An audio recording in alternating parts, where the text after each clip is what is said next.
মরহুম মুখলেসুর রহমান সর্দার সাহেব আমার বয়োজ্যেষ্ঠ।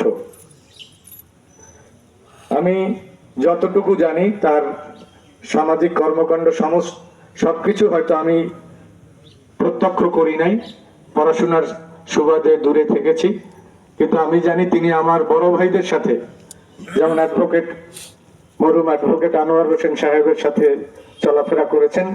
এমনও শুনেছি যে আমার বাবা, আপনারা জানেন, মরহুম তোফাজ্জল হোসেন হাওলাদার সাহেবের সাথেও তিনি সামাজিকভাবে অনেক সালিশ ব্যবস্থার সাথে জড়িত ছিলেন।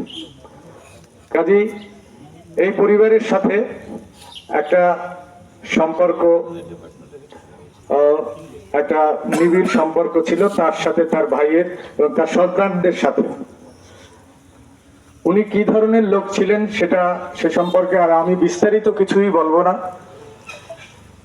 ওনার থেকে বয়সে ছোট হলেও উনি সবসময় আমাদেরকে, বিশেষত আমাকে, সম্মান দেখিয়েছেন। সেই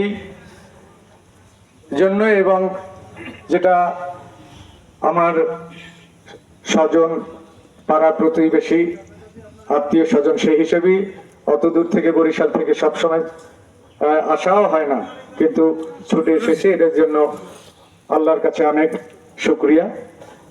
আমি শুধু আপনাদের কাছে একটা অনুরোধ করব, যেটা সবাই বলেছেন একই কথা, আমাদেরও ওই পথেরই পথিক হতে হবে। তার ভুল ত্রুটিগুলো যদি মাফ করে আমরা তার জন্য দোয়া করব যেন আল্লাহ তাকে বেহেশতে নসিব করেন। এবং আরেকটি জিনিস, তার শোক সন্তপ্ত পরিবার, বিশেষত তার ছেলেরা যারা আজকে এতিম হয়ে গেল, তার ভাইয়েরা ভ্রাতৃহারা হলো, যারা, তাদেরকে যেন আল্লাহ হেফাজত করেন।